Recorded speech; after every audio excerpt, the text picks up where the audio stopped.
It says we're live. Now, to me, I look a little bit washed out. The problem is that I have to, in the other room, I have to keep the curtains open because Doodle likes to lay in the sunshine. And then I have to compensate it for lights, but it still looks a little bit washed out, I think. What do you guys think? I mean, it's supposed to auto-correct, right? It's supposed to correct to the light. What do you guys think? When I say you guys, there might not be anybody there. Doodle wants to come up. Hang on. Come on up. Come on up. All right, Doodle, the Prince of Dogness, everybody. He is joining us. Oh, I know what I forgot. Hang on one second. Got to get his snacks.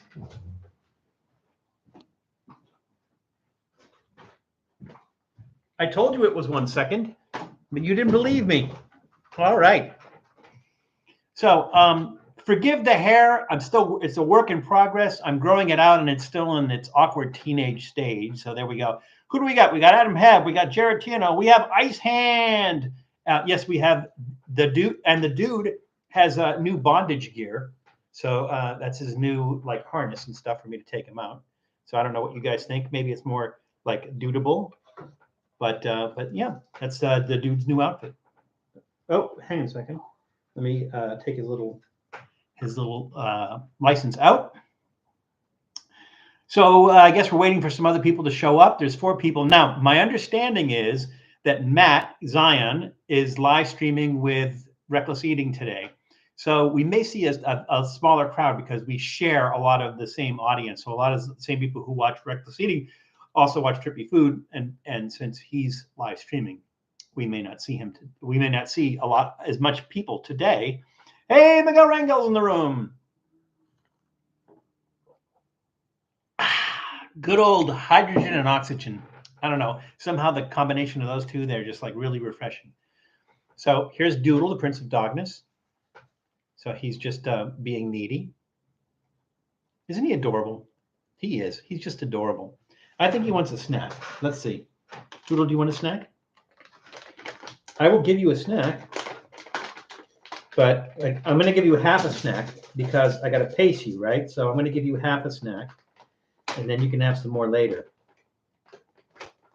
All right, here you go. And off he goes. So we see where his loyalty is. He shouldn't be starting till you're almost done. Oh, okay. All right. So, stay here, watch us, participate in our live stream. But that is like a really big wave. This side, I guess, really big wave happening there. I don't know. It's just like very uncooperative. But like I said, I'm growing it out, and it's kind of at that awkward stage right now where it does what it wants to do. So we just got to deal with it, right? So, like people always say to me, it's like, Val, how do you like to wear your hair? It's like, it doesn't matter to me. I'm not the one that has to look at it. Duncan is back in the house. Welcome, Duncan. Glad to see you joining us on a regular basis now. So that's kind of nice. So welcome, Duncan. We'll wait for some more people to join. It's only 1:03. So, we usually get started around 1:15 or so, and that usually gives us plenty of time.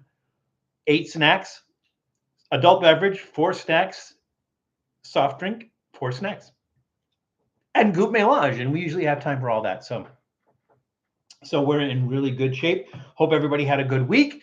There's the obvious thing to talk about, which is whether or not you had a good week, and we're not going to talk about it. And why?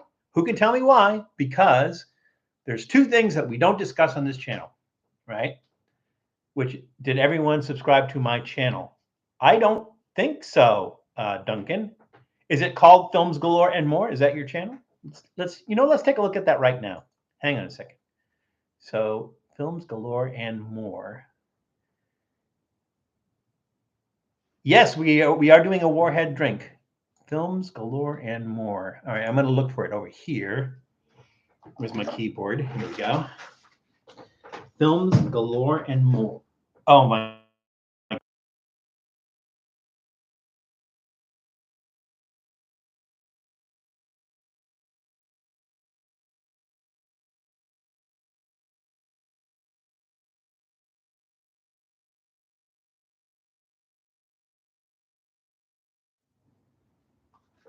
You're still there, right? So when I took the keyboard, I hit it against something, and all the screen went black, and it logged me out. So thank God we did not lose you. Yes, no more politics. You're correct. Politics and religion, two things we don't talk about. Why don't we talk about it? Well, because we could have a discussion about it, but it would be a 2-hour discussion where that's all we're talking about, right? So we don't talk about religion, we don't talk about politics. Maybe I'll do another channel or something. There's supposedly Matt wanted to do a podcast where he wanted to have me, because I'm a moderate centrist, and him, who is a progressive, and he wanted to get somebody who was very conservative, and the three of us, kind of talk together and everything. I don't know what's going on with that. I don't know what's happening with that, but I'll let you guys know. And so that way, if you do want to talk about politics, go over there, right? So there we go. Fun fact of the stream: a lot of Vietnamese people live in Cambodia, so they can gamble that they get their passports stamped once a month so they can stay. Here is that's in Cambodia. The Vietnamese in Cambodia, they get their passport stamped once a month. All right, that I don't know that works here, but if that works for them, then that works for them. All right, yeah, I was busy looking for your channel, Duncan. Hang on one second.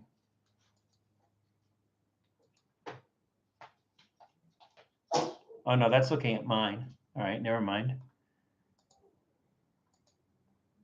All right, hang on. Films galore and more.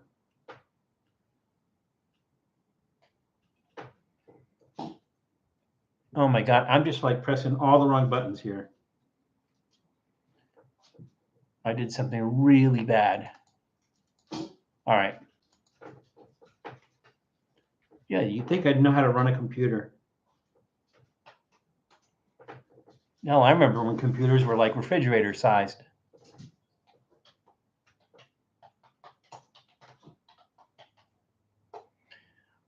All right, let's see. Films galore and more. There we go. Films, pizza reviews, and more. That's you, Duncan? Is that you, Duncan? Films, pizza galore, and more? Or films, pizza reviews, and more? Let's see if there's an about. There's not an about. There's not an about. I don't see. All right, well, I'm going to subscribe. And I'm going to put that little shaky bell thing on there, so we'll see when you post stuff. How often do you generally post stuff, Duncan?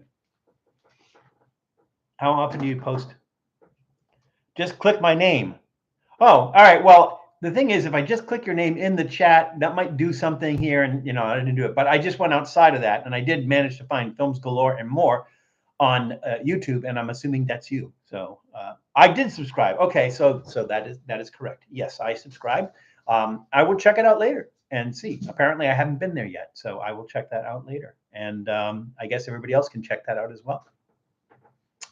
So we got 6 people in the stream. We're at 108. We got a little bit more time. I have the calculator. I have everything open here. Like again, you would think I've never used Windows before or something, but maybe twice movies a week. It worked out. Okay, cool. So what kind of movies is it like any kind of movies? So you do all kinds of genres. You do horror, you do comedy, you do documentaries, like everything? Duncan? Did we lose you? We did not lose you. Oh, okay. Did we lose everybody? Got awfully quiet in there. Says we have 7 people in the room. That little thing over there. Are we still on? Hey, we're here. We're on. Okay. All right, Jared. Thanks for keeping us real. Still here. Everybody's still here. Good. Awesome. Awesome. I've been filming a lot lately. Got a lot of stuff filmed. And so I've got a lot of editing to do. So that's going to take me some time. I want to do some writing because I was in the process of writing a book. And I have to continue doing that. So hopefully that doesn't last till January before I do that. But I'm going to start doing that again soon, as writing my book.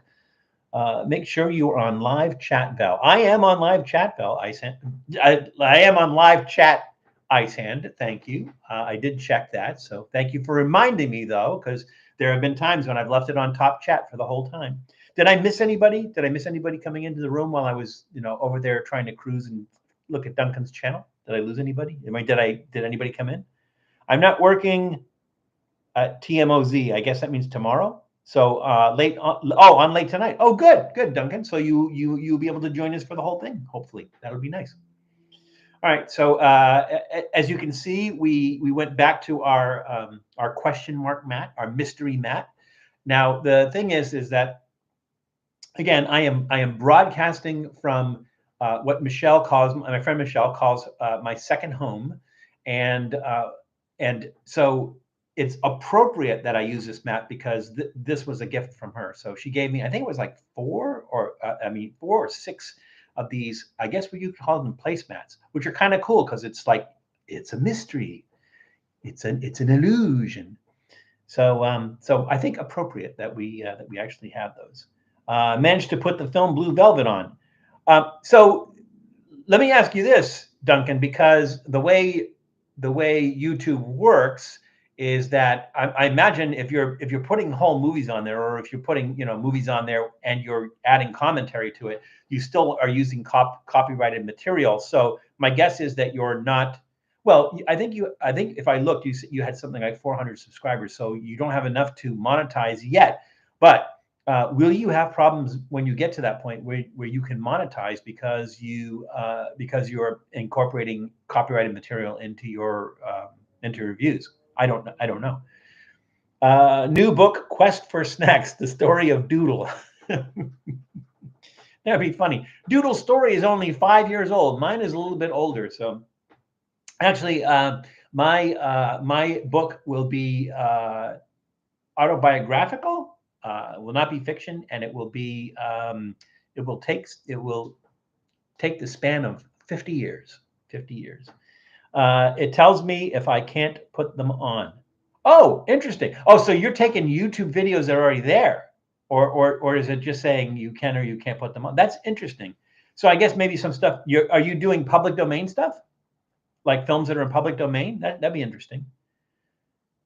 Michelle, Matt's girlfriend. No, there's more than one Michelle. There's Michelle, Matt's girlfriend. There's Michelle, actually she knows Matt too, but it's a different Michelle. There's Michelle Mabel, and then some French words after that. So yeah, there's a lot more than one Michelle, and so this is one of those other Michelles.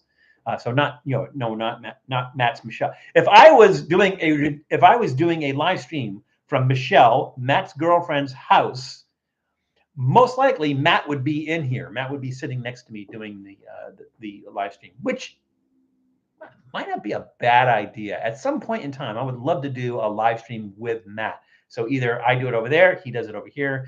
We'll figure it out. But would love to do a live stream with Matt. So any of you who are going to jump over to Matt's live stream afterwards, make that suggestion to him. That say, hey, why don't you do a live stream with Val? Let's see. Sometimes it says you can't put this on, but copyrighted in certain countries. Yeah, Doodle. What are you barking at? It's just a mail truck. Oh no, it's a FedEx truck. You're barking at a FedEx truck.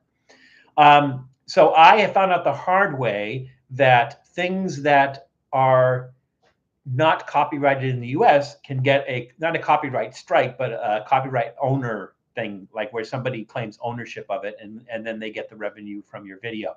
So that happened to me when I did the SWEA Christmas fair. What happened was there was some people singing Santa Lucia, and the song itself isn't copyrighted, but I guess the performance isn't copyrighted because it's live. But apparently somebody in another country kind of owns the rights to that or something, and so they took that one, and there was really no arguing with it, and I really couldn't take it out of the video because it was live. So so it is what it is. I think like Janice does a lot with there's a band that plays at at Knott's Berry Farm. There's a band that plays it's I want to say Cowboy Kurt or something, but it's probably not right. And I think she has an arrangement with them. So she has kind of like their permission to go ahead and do videos with them. So she doesn't get like monetary strikes or anything on putting those videos up. But speaking of Janice, where is Janice? I think she knew that we were on today, but she's usually in by now. Let's see. No, I have lots of films on from my collection. Cool. Michelle Obama. Oh yes, there's another Michelle. You're right. I know I wasn't trying to say anything like that. It allows me on certain films and says you can't do this. That's good. Sonic Jet is here. Sonic, just a reminder, no politics, no religion, okay? Just a friendly reminder, because I know that some stuff is timely, but we're not going to do it. Just a reminder. So how you doing, Sonic? Welcome back. Most movies from Troma Movies allows me. The Drawing Blood film has nearly 60,000 views. Wow. Yeah, I would also think that YouTube would have limitation on what you could show, like as far as like their violence thing, but maybe they don't care if you're using a video or a movie that's already created. All righty, let's see. 116. Well, we should get started. This is our adult beverage. This is our soft drink. I'm going to put that aside for now. And we're going to do this again. I decided it worked out so well last week that we're going to use the same sort of plan that we did last week, which is I listed in order how we're going to do the snacks and everything. So we kind of go to like sweet to savory to hot, or whatever. But I just kind of figured out the order, and we're just gonna do that. But it's still adult beverage, 4 snacks, soft drink, 4 snacks, and coupe mélange if we have time, and we almost always have time. So did I miss anybody? Anybody else come in? No, Janice. That's a little bit odd. Julie said she had something to do. We're supposed to film later, and we're going to film some stuff with Julie and with Katie from Beyond Seattle Eats. So that'll be fun. We got a lot of stuff in store. Went shopping at Ralph's. They have so many different cheese next to the deli section. Yeah, well, some Ralph's have that Murray's cheese section. So they have a section called, Murray's cheese. It's not Murray's isn't a brand. I think it is in some cases, but they just have this whole cheese section. And it's Murray's. So up at the top, you see this big red sign, and I think usually says Murray's or something like that. And some Ralphs have those, some Ralphs don't. But that's always a good place to, like, if you go into a Ralph's that has a Murray's, they're going to have a lot of unusual and rare and different cheeses. So one thing I'm working on incorporates Limburger cheese, and it was really hard to find for a while. And so no matter where I went, nobody had Limburger cheese, but the last time I went to Ralph's that had a Murray's, they actually did have Limburger cheese. So I got string cheese. Nothing wrong with that. Janice is in the room. All right, Janice, now we can get started. What drink are you having? I'm sorry I missed it. Oh, this is a different Janice. We have 2 Janices that came in at the same time. What are the odds? What are the odds that there's more than one Janice? So welcome Janice Ngemi. Am I saying your name right? Ngemi? Is that right? Or like, can you write it out phonetically for me so that I can pronounce it correctly? So Janice, I don't recognize your name, and it just could be my age, but just in case, can you let us know what brings you to the channel and where you're from? Like, what's the closest metropolitan city? We don't want street addresses or anything like that, but what brings you here, Janice? The other Janice. And we're gonna have to now have some sort of differentiation between Janice Y and Janice I. Maybe that's how we do it. We just say Janice Y or Janice I. So unless you have, like, one of you has a nickname that you would like us to use. Also about the Ralph's roasted chicken sitting under the heat lamp. Sonic, the best time to buy that Ralph's chicken is on Thursdays. On Thursdays, it's $5. Or you could go to Costco where it's $5 all the time. And they put it in the back of the store, so you have to walk through the whole rest of the store and shop before you actually get to the rotisserie chickens in the back. So 2 things that Costco will never raise prices on: the rotisserie chicken and the hot dogs, because that's what gets people into the store. Let's see. I haven't had a good Costco hot dog in a while, and it is an amazing deal. So for $1.50, you get the hot dog, and it's a 1/3 of a pound hot dog. It's a relatively large hot dog, and a drink. And sometimes I don't even get the drink. But even just for the hot dog for $1.50, that's a really, really good deal. Now, how do they do that? Because the CEO pretty much told all the Costco's, if you raise the price on your hot dogs, you will be fired. All the managers of the different Costco's. So what happened is they lose money on the hot dogs. They lose money on the rotisserie chickens. They were losing a lot of money on the hot dogs. And so what they decided to do is they opened up. So they were using, I can't remember which brand it was that they were using prior, but what happened is they opened their own factory. And so now the hot dogs that you're eating are Kirkland. Now, just because it's an off brand and everything, they're actually pretty good. So yeah, that $1.50 hot dog and drink deal at Costco is a really, really good deal. Oh, let's see. Bring Doodle back. Well, Doodle's just over. Let's see. Is he in the sun? Is he laying out in the sun? He'll be back because I gave him a snacker. He came in early, got his snack, walked off, but he's going to want a snack later. So he'll be back. He'll be back. Let's see. Homer Simpson is in the room. Welcome, Homer. Glad to see you again. Glad you could join us. I'm from Massachusetts, and I found you on my feed and watched a video. And here I am. Love your videos. Well, thank you, Janice, and welcome. I'm from Massachusetts, too. I mean, grew up in Massachusetts. I always consider Massachusetts home. But welcome, Jen. Everybody give Janice Ingemi, if I'm pronouncing her name right, a warm and hearty Trippy Food welcome. Yeah, you're very welcome to join us here. So Janice, because you're new, I will recap our kind of basic rules. Rules is a strong word. So here on Trippy Food, there are two rules that we abide by. One is we don't talk about religion and we don't talk about politics. Now, the reason that we don't talk about this is not that we don't have an opinion on either, but everybody has an opinion on both of those, and everybody's opinion is differing. And so what will end up happening is we will end up getting into a 2-hour discussion on religion and or politics, and we won't have time to do food and travel, and that's what our channel is about: food and travel. So we try to avoid that, and we don't talk about religion, we don't talk about politics. The other thing is that we try to keep it clean, only because we are not a family channel, but we are a family-friendly channel. So we try to be a channel where you can watch this with your children or grandchildren and not have to explain stuff, put your hands over their ear, tell them leave the room, whatever. There's a lot of double entendre that kind of flies in under the radar, and that's okay. But we try to just be family friendly. So those are really our only two. They're more like guidelines than rules. So there we go. John King is in the room. Welcome, John. Glad you could join us. It's a good thing I didn't actually start yet because there's still people pouring into the room. Freak Guru is in the room. Panama Red is in the room.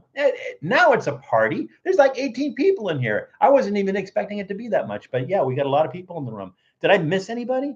I got Panama, I got Freak, I got John King. Did I miss anybody? And the two Janices? Janice I and Janice Y? Let's see. We know this week. Yeah, exactly, Sonic. Thank you. All right, so let's get started. So this is our adult beverage today. This is from Orion Brewery. I don't think we've done anything from Orion Brewery before, but I happened to be in Nissui Market and I saw this and it looked interesting. And so I decided we were going to try this. So this is Orion. Let me see if I can pronounce this right. Mugishokunin. I might have the accent on the wrong syllable, but Mugishokunin, which in Japanese means barley craftsman beer. This is a 5.5 ABV, so it's just a little bit slightly higher than average. And again, I got this from Nissui Market. Orion Brewery was founded in 1957 by Sasaki Foods in Nago, Okinawa. So our trivia question is going to be, what beverage, because this means barley craftsman, or the Mugishokunin part, what beverage is made by boiling barley, straining the liquid, and then adding sugar? Again, the question is, what beverage is made by boiling barley, straining the liquid, and then adding sugar? All right. Japanese beer is fresh. Well, I hope so. I don't think they put like a bottle date or a canned date on it. Maybe they do. Let's see. I do not see one. Oh, wait. Expires 2025-04. So April of 2025. Interesting. I've had 6-year-old beers that were still okay, and as long as you keep them, in a dry place with no light, they're fine. So we actually have a couple of reviews. Let's see. One was we did one of the Rogue Brewery Voodoo Donut beers, and I can't remember which one it was. And then there was an Omegang Gang of Thrones beer that was 6 years old. And we have 2 reviews where we did 2 6-year-old beers, and for some reason they were fine. So they're out there. They brew their hops good. Yeah, I imagine they do. They brew everything good. Let's see. Love eating sushi, teriyaki steak with Japanese beers or liquor. Yeah, those like sake, maybe with sake. All right. So let's go ahead and get this started. Did I miss anybody? Did I miss anything? Oh, yes, I missed Eli. Eli walked into the room while I was busy yapping. Again, I don't like pouring out of a can. It's a messy situation. I do not have my Trippy Food beer tornado glass, which has nucleation from the etchings in the bottom of the glass. And thank you for Janice for constantly reminding me what that was. You know, and not nagging. I asked, but I always forget that. Ooh, nice smell. Almost fruity. Almost a fruity smell. Val, read my last message. See, I told you I'd miss stuff. Val, sing happy birthday to my daughter. Well, we all sing it together. All right. Everybody ready? We're going to sing happy birthday to John's daughter. John, what is your daughter's name? What is your daughter's name, John? Your little Val will keep you singing. I got 2 little Vals, and one is armed with a club of a turkey leg. See if we can get that in there. There we go. 2 tiny Vals, one tinier than the other one. And I'm always afraid, but the other tiny Val has doodle, which this tiny Val does not. So you get 2 tiny Vals, one with a turkey leg and one with doodle. John, did you? I can't sing happy. Oh, John, can you spell that out phonetically? I would say like Renesme. I'm not sure how to pronounce that. Can you write that out phonetically so that we can get that right? Did you ever get to try the sriracha beer Rogue came out with some years back? I think I did try it, but I don't think I did a review of it. Cute tiny doodle. He is. So one of my granddaughters, I can't remember which one, gave that to me. So I've had the tiny Val for years. And then she just says, this looks like Doodle. And she gave me the little Doodle. And I go, he belongs with Tiny Val. So now we have Tiny Val and Tiny Doodle. John, can you write out your daughter's name phonetically? Jessica Stanton is in the room. Just sing, please. She is watching. All right. Well, I'm just going to sing happy birthday to you. So, all right, everybody, on the count of 3, we're going to sing happy birthday to John's daughter. And we're going to say, John's daughter, happy birthday to you. Happy birthday to you. Happy birthday, dear John's daughter. Happy birthday to you. All right, happy birthday. I can't do that for everybody because, you know, we would spend the entire 2 hours singing happy birthday. But so if it's your birthday as well, you're included. All right, here we go. Cheers. One of the Vals should have the red Kamikaze Kitchen shirt. I could paint that on him.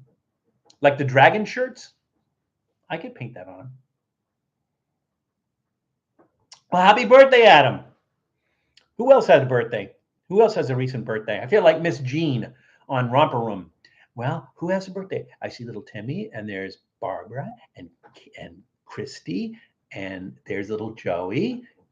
You know, she was basically reading a card through like a mirror frame with nothing in it. So, but you know, you don't know that when you're a kid. Val Elvis, that's right. She is smiling. Oh, good. Well, tell her sincere happy birthday from all of us. From all of us to all of you. This is kind of a mellow beer. It has like a kind of a citrusy bite to it, but not like a alcohol beer bite to it. there's a certain amount of fruitiness to it. I don't think there's any fruit in it. So these usually don't have say what's in it besides the normal stuff. It's actually really nice. Yeah, definitely like a fruity, and I have no idea why it has a fruity flavor. I guess maybe from the hops. That's the only thing I can think of. Except again, it's going to be barley heavy on this one, and barley doesn't really have a fruit flavor. So still, it's pretty good, and I'm going to give it a thumbs up. So it's a nice beverage. Love your hemp shirt, Val. I don't think it's hemp. I think it's palm trees, but it can be hemp if you want. I should get a hemp shirt. I mean, I'm in Southern California. How hard can that be, right? What the hell? What the hell? What? Mine was in August. What the hell? What the hell? Oh, Elvis, happy birthday. Yeah, I mean, oh, thank you. Thank you very much. I'm having vanilla soft serve with rainbow sprinkles for dinner tonight. Dessert for dinner. Nothing wrong with that. Bad Tony's birthday was Friday. Well, happy birthday, Bad Tony. Jessica said, Jessica, we said hello. Oh, okay. I get a little mixed up, and then like while I'm drinking beer, I'm not completely focused on the chat and everything. So keep me honest. Seriously, if I miss somebody, make sure that I I recognize it. Janice is very helpful with that. Janice goes, "Hey Val, look at so and so's comment up above." But if I miss you or something, or if somebody comes into the room and I miss them, let me know, and we'll cover it. Everyone in chat, it was my birthday in May. Well, happy birthday in May, Jessica. All right, cool. So now we're going to our first snack. So our first snack is going to be, our trivia question. What beverage is made by boiling barley, straining the liquid, and then adding sugar? Let's see. Were there even any answers? Jenny Yamanaka says barley water. Doesn't look like anybody else answered that trivia question. It is, in fact, barley water. Yes, barley water. Where's my keyboard? I'm going to delete something accidentally here at some point. All right, so our first snack, let's see if I can find that. This guy, there we go. Let's try to keep that out of my face. There we go. Our first snack is Pear's Snacks apple cider donut cashews. Now, if you've never had an apple cider donut, it's a big thing in the fall, especially in New England. So you go up leaf peeping and everything, and you stop at the roadside stand and you get apple cider donuts. They're really, really good. How it translates into cashews, I'm not sure. This fine item I got at Dollar Tree. And again, this is from Pear Snacks. Pear Snacks was founded in Bellevue, Washington by Pear Herman in 1915. Now, the reason that it's called Pear Snacks is because when Pierre came in through Ellis Island, that's what his name was, and he said Pierre, but I don't know if they misheard him or you just had some guy in the end who didn't know how to spell Pierre and wrote P-E-A-R, Pear, and so that kind of was like his nickname and everything. So these again are apple cider donut cashews. So our trivia question has to do with cashews, and the question is, to which area are cashews native? Again, to which area are cashews native? Let's see, did I miss anything here? My birthday is in June. I seem to remember that we got your birthday, John, if I'm not mistaken. We would like a hot fudge cake. I can't help you out with that. I don't have a hot fudge cake. Let's see, looks like crumble cake. This looks like crumble cake? Being from UK, these things sound awful. Well, being from the United States, these things probably don't sound great either. The apple cider donut is really good. The apple cider donut inspired cashews, it's a different thing. Let's see. Does it even have, is it cashew? The ingredients are cashews, sugar, peanut, and or sunflower oil, brown sugar, honey, salt, natural apple type flavor. Natural apple type flavor? I don't even know what that means. Citric acid, spices, corn syrup, silicon dioxide. I don't see apple cider as an ingredient, but maybe natural apple type flavor covers that. So let's just give it a shot. I'm not going to open this from the bottom, only because it's like this thick plastic, and there is a tearaway for the top, but we'll just shake it up a little bit. Have you ever gone to the ice cream museum? If you're not, you should do that. No, where is that, Jessica?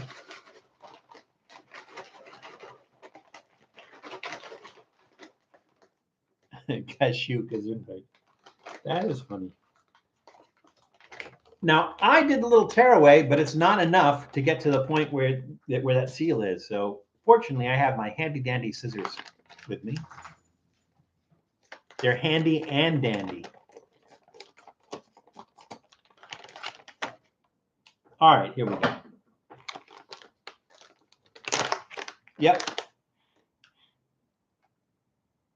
Smell like cashews. They look like sugar-coated cashews. Let's see, hide the face. We'll get it. There we go. Yeah, there it is. All right. Spicy sausage with applesauce would be great. That does sound good. Now, how would you prepare that? Would you put that in a roll? Spicy sausage with applesauce. That does sound good. But it has to be homemade applesauce, like just applesauce out of a jar with all the extra added sugar and everything, kind of liquidy. Not so much. I think maybe applesauce, like where you have chunks of apple in there. You just kind of like, cook that down until most of the liquid is gone, but you still have big chunks of apple. That sounds pretty good. Actually, so Duncan, check out, we did an Independence Day episode a few years back. I'm going to say probably maybe 2017, 2018, something like that, where for Independence Day, because they say, what's more American than apple pie or hot dogs? And we did apple pie hot dogs and hot dog apple pie. And that almost sounds very, very similar. Where we just put the apple pie on top of the hot dog. That sounds similar to what you're talking about, and that was actually pretty good. So, now you're never going to get rid of that cashew flavor. I would say that to me, because there's no wheat, there's nothing that's going to give you that donut flavor. You're going to get the flavor of the ingredients that go into an apple cider donut, but not the donut itself. So, but here's the way they back out of it. They do say apple cider donut inspired cashews. So don't say apple cider donut cashews, because you missed the donut flavor. The donut flavor is not there. Those are actually pretty good. They're exceptionally sweet.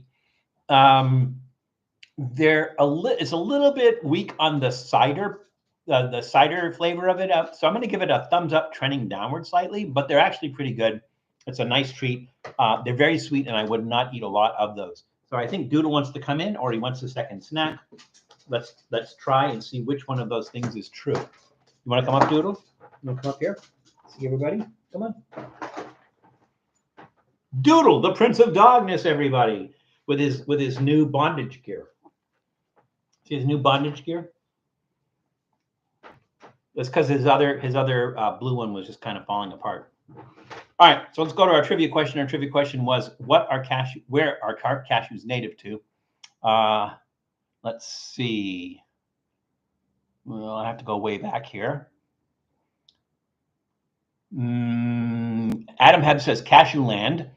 Panama Red says Central America and Asia. Freak Guru says, I think cashews are native to India. They're all over the place. Let's see. Janice Yamanaka says Brazil, Central America, and the Caribbean.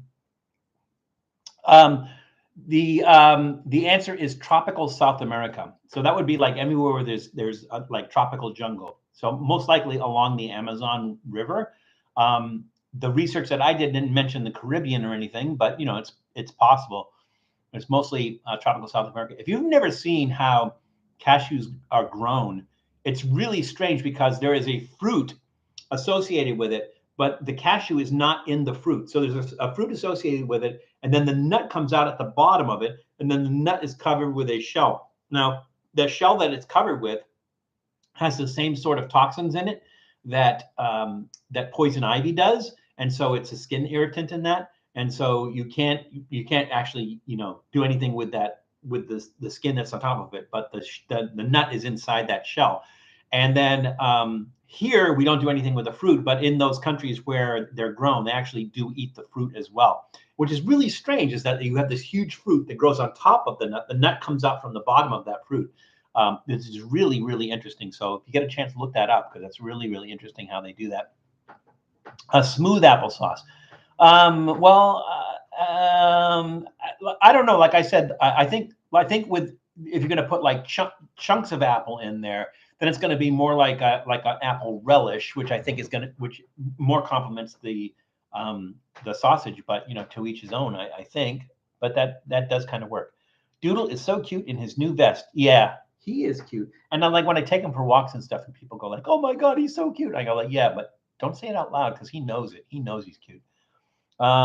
Isn't the weirder thing about cashews is that they are at the bottom of a fruit? Yeah, that is weird. That is very, very weird. Google, I mean, seriously, Google how they grow and take a look at the picture, and you're going like, what? Does that make any sense? And it's one of the few fruits that actually, or one of the few tree nuts, actually does not grow inside the fruit. Like a walnut, when a walnut is growing before the shell hardens inside, in some Eastern European and Middle Eastern countries, they take that fruit and they candy it. So they basically, I don't know, they cook it or something, and then they put it in a sugar syrup, and they eat it whole. So with the whole outside and everything. And it's really weird when you do that, because you're eating through what would normally be a hard walnut shell, but because it hasn't had a chance to solidify, it's just a really weird experience if you get a chance to do that. Oh, thank you very much, Janice. Janice posted our hot dog apple pie and apple pie hot dog episode. So so check that out and see if who is that was talking about it. Oh, maybe put in a Thanksgiving dressing. A Thanksgiving dressing in which in the hot dog with the applesauce. Hot dog applesauce and dressing, Thanksgiving dressing. Maybe, if that's what you're talking about. I'm not sure if that's what you're talking about, but you have given me a great idea for a Thanksgiving episode. So let's see. Did I miss anything else? Please help me out, because like I said, I'm talking, I'm eating, and I'm paying attention to Doodle, and sometimes I miss stuff. Don't know where the museum is, but I know the Carpetbagger has data a couple of times. Like a smooth applesauce. Doodle's so cute. Weird thing. Yeah, we got that. Spicy meat on toast. Spicy meat on toast. Oh, that could be so much. But if you've had cream chip beef on toast, so making it spicy, I think would be good. So or SOS, as they called it in the Army. They didn't call it SOS. They had 3 words for it, but they started with the letter SONS. Actually, it should have been SOAS, because it was something on a shingle, not the word something. That's okay. For Thanksgiving dressing, was talking about the apple cider cashews. I think it would make these a lot more complicated. I think if you put like a Thanksgiving dressing on that. So I'll be right back. Okay, my hamster is going berserk. Yes, definitely take care of your hamster. There's nothing worse than a berserk hamster. Mixed spicy meat sandwich. Yeah, I guess you could do that as a sub roll. So you do like pork, beef, chicken. Like, be nice if you like goat, bison. Like when you're talking about mixed, I don't know, like a really, really mixed. That would be interesting. Call it a carnivore sandwich. Would you put anything else in that, John? Like peppers and onions. Could you picture putting anything else on there, or you think just the meats themselves? It wouldn't be like a deli sandwich, because obviously you're not going to get all those different things in a way that you can like slice them into lunch meat. But like a toasty bacon sausage cheese spicy sauce. Oh my God, that sounds good. What about a gravy made out of everything that is in a Thanksgiving dinner? A gravy made of everything in a Thanksgiving dinner. But what would you put that on, right? Would you put it on like a turkey sandwich with gravy from everything else? And then that's easy enough to do. You just stick everything in the blender, right? Sorry about that. I'm back. My hamster is going crazy on this video. Very berserk. Yeah. Well, obviously, like I said, Jessica, you got to take care of a crazy hamster because the extra spicy menudo with cilantro and onions and fresh corn tortillas is hitting the spot right now. It is Sunday morning. That is right. Well, it's Sunday afternoon, but still, same thing. All right. So our trivia question was Pear snacks, apple cider. I'm sorry. Where are cashews native to? Let's see. Got to go back up again. Okay. No, I think we already answered it. We already answered that. I'm sorry. My bad. All right. Doodle, I love you, but you make it challenging to be able to function here. That's okay, though. That's okay. You're a good dog. You're a good boy. Speaking of Thanksgiving and stuffing, I'm going to put that somewhere where Doodle smells that, and it smells good to him. Let's see. And it's Duncan, not John. I thought John said something. Okay, sorry about that, Duncan. All right. So next, this is from Trader Joe's. We all know Trader Joe's. We've done a lot of stuff from Trader Joe's. Incidentally, so if you guys are ever in a food adventurous situation, like basically you want to try different food adventures and you want to find unusual foods, Trader Joe's is a great place to find unusual foods because they're always doing like these weird combos and putting weird things together and everything. So Trader Joe. So like if I was going to make a list of common places where you can find unusual stuff. Now your very large groceries is a good place. You go aisle to aisle. You'll find a lot of unusual stuff in the pickle aisle. You'll find a lot of stuff if they have an international aisle. You'll find a lot of unusual stuff there. I would say Cost Plus World Market is a great place to find unusual foods. Trader Joe's is a great place to find unusual foods. And then we start to go into like your ethnic markets, like your Latin American groceries, your Asian groceries and stuff like that. Great places to find it. So if you've got those places near you, then just like go on an adventure, get yourself a basket. If you don't know what something is, pick it, take it home and try it. So there we go. Always good to try. Can't wait for you to make maggot rice pudding. The only problem with maggot rice pudding is not that it's not doable. The problem with maggot rice pudding is you won't be able to tell because it's in that pudding format. You're not going to be able to tell the difference between the maggots and the rice because they're going to have very similar texture. You're just not going to be able to tell the difference. I don't know that that's like, at that point in time, you're just eating it for the shock value, and there's not going to be any flavor or texture or big differences in there. So I don't know. I don't really know if that would work, Eli. Not this again. What, the maggot thing? All right. So we are doing, again, Trader Joe's Thanksgiving stuffing seasoned popcorn. I think we did. I think there was Trader Joe's had some chips that we did before. They were Thanksgiving stuffing flavored chips, but this is popcorn. If you think about it, popcorn's kind of easy to do. Like we have a video coming out on a ramen flavored popcorn, but it doesn't taste like ramen. It tastes like the seasoning they put on ramen, and that's easy enough to do. You take popcorn and you put that ramen seasoning on the popcorn, and bam, ramen flavored popcorn. But this is Thanksgiving stuffing season popcorn. Again, Trader Joe's. We all know the history about Trader Joe's because we've done it so many times here. The first Trader Joe's branded store opened in 1967 by Joe Colum in Pasadena, California, but the company started in 1958 as Pronto Market convenience stores. So let's ask a trivia question here, and maybe we'll have more trivia questions like this as we get closer to Thanksgiving. What company has a Turkey Talk hotline to assist people with questions about making their Thanksgiving meal? Again, what company has a Turkey Talk hotline to assist people with questions about making their Thanksgiving meal? Let's go ahead and give this a shot. Let's see what I missed. All good, Mr. Leno. All right. Let's see. Toast the maggots. Well, of course. I'm not going to eat raw maggots. I mean, I could. I did.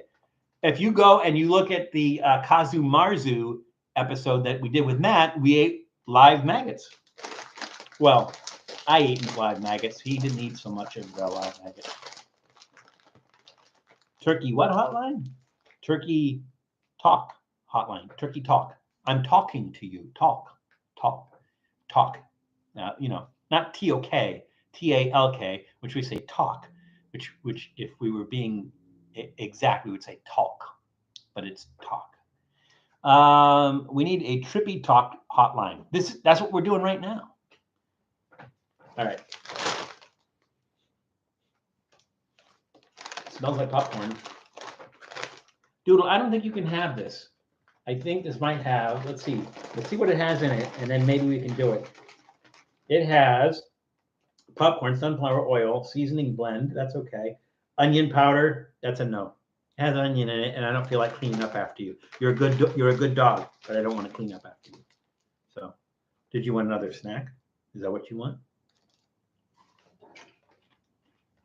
Don't eat that. It's unusually salty. There's a lot of salt in it.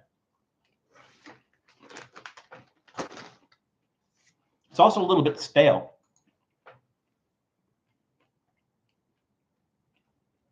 It's savory. I'm guessing it doesn't have turkey in it. Here's a trivia question. Well, actually, I think we've asked this trivia question before, but here's a question. Do you know the difference between stuffing and dressing? What is the difference between stuffing and dressing? Now, most stuffing is made with bread. They use like breadcrumbs, not breadcrumbs, but like, what do you call those things that you put in salad? Like croutons, that kind of stuff. And a bunch of different spices. When my mom used to make it, she used to use the chicken liver and like the giblets and the stuff that's packed inside the turkey, and she used to use that and put that in the stuffing. I don't see that there's any kind of turkey or anything in here. I don't know. It's too much popcorn. It's too much popcorn flavor. It's like I'm getting popcorn. I am getting a nice mix, a nice blend of spices. So it's a nice flavor, but to bill it as Thanksgiving stuffing seasoned popcorn, I'm not really getting that so much. So like if they just marketed that as a seasoned popcorn, it would be really, really good, and it'd probably get a big thumbs up and everything. But the fact that it doesn't really bring me to Thanksgiving stuffing, I'm gonna say thumbs in the middle on that one. Again, it's really good. I really like it, but as far as Thanksgiving stuffing, kind of like didn't really hit the mark on that. Stuffing is made in the turkey and dressing is made on the stove. Excellent, Janice, you are absolutely correct. One's called stuffing, one's called dressing. Well, Adam, technically you're correct too. What's your go-to ice cream flavor? That all depends. I think I'm gonna have to go with pistachio. I love pistachio ice cream because it's consistently good. But then there's times where like there's some other ones that are like sometimes depending on who makes it, it's much better than other ones. Like I like licorice ice cream, but it depends on who's making it. Let's see, what else do I like? Peach. I really love peach ice cream. Every once in a while, maple walnut is nice. So, but I would say like my favorite consistently is pistachio. One's stuffed, one's getting dressed. Hey, Bob here. Go stuffing. Yeah, well, they didn't go stuffing. They missed the boat on that. They're not really stuffing like there. But welcome, Bob, in the room. Welcome, Bob. Hope all is well. Hope you're doing well. We need to catch up. Let's do that soon. Val, you missed the butterball answer. I did miss the butterball answer. Well, that's because I didn't go over the trivia question yet. So the trivia question was, what company has a turkey talk hotline to assist people with questions about making their Thanksgiving meal? Let's see. Duncan says turkey clap, maybe. Isan says butterball. Janice says, but not only does Janice say butterball, she actually puts the phone number there. So that's like going over and above. Let's see. Duncan says Butterball. I think everybody says Butterball. So it's Butterball. Yeah, there we go. Went to my local Jamaican market once and never again. As I was driving away, I went around the back of the building and they were butchering meat on milk crates. I don't know that would stop me from going, but like if they're butchering meat on the cement, that might stop me from doing it. But butchering meat outdoors, I don't think that would stop me from going. Panama Red, ever visit South Florida? Yes. I visited South Florida multiple times, but the most memorable one was a road trip I took with my second child, Allie, and we went from Rockledge, which is near Cocoa Beach, which is on the very northeastern side of Florida, and we drove all the way to Key West. So we drove all the way down Florida, all the way down to Key West, and that was I think it took us about 6 hours or so, but that was a great drive. So yeah, I have visited southern Florida, also the Panhandle and Central Florida as well. So spent a lot of time in the Tampa area, and Venice and Sarasota and those areas as well. So yeah, spent a lot of time in Florida. Not really crazy about Florida because 365 days a year it's humid, and that humidity is just unbearable. So that's one of the things I don't like about it. Janice cheated. Janice did not cheat because there's no rules. So Duncan, if you want to look it up, feel free to look it up. Butterball has the pop-up timer, right? I don't know. I've seen that pop-up timer in turkeys, but I don't know if it's specific to Butterball or not. Question, what is the capital of North Dakota? Capital of North Dakota is Bismarck, North Dakota. I say that because I've been there, Duncan. I think, have I been to all the state capitals? I think I've been to all the state capitals, but I've been to most of the state capitals. I've been in a lot of the state capitals. I've been in the state capital in Helena, Montana, been in the one in Olympia, Washington, the one in Sacramento, the one in Salem, Oregon. No, I haven't been in the one in Salem, Oregon. I've only been to the one in Salem, Oregon. Been to the one in Boston many times. Some of them I've been to like when they weren't open. So the one in Augusta, Maine, I've been to it, but they were not open, so it did not go in. The one in Providence, Rhode Island was not open, so it didn't go in. So, but I've been to a lot of the state capitals. I've been to all the states. So let's see. You're joking. Oh, okay. I didn't catch that at first, so I just answered the question. Barcelona just lost. Jesus ruining my bet. Who are they playing? Who are they playing against? All right, next one. We did answer the trivia question, right? Yes, Butterball. It was correct. So if you guessed Butterball, you were correct. Doodle, hang on, Doodle. You're. That's okay. You're okay. You're okay, Doodle. You're okay. All right. So the next one, I'm going to have to get up because this is something that has to be microwaved. Let's put this out here.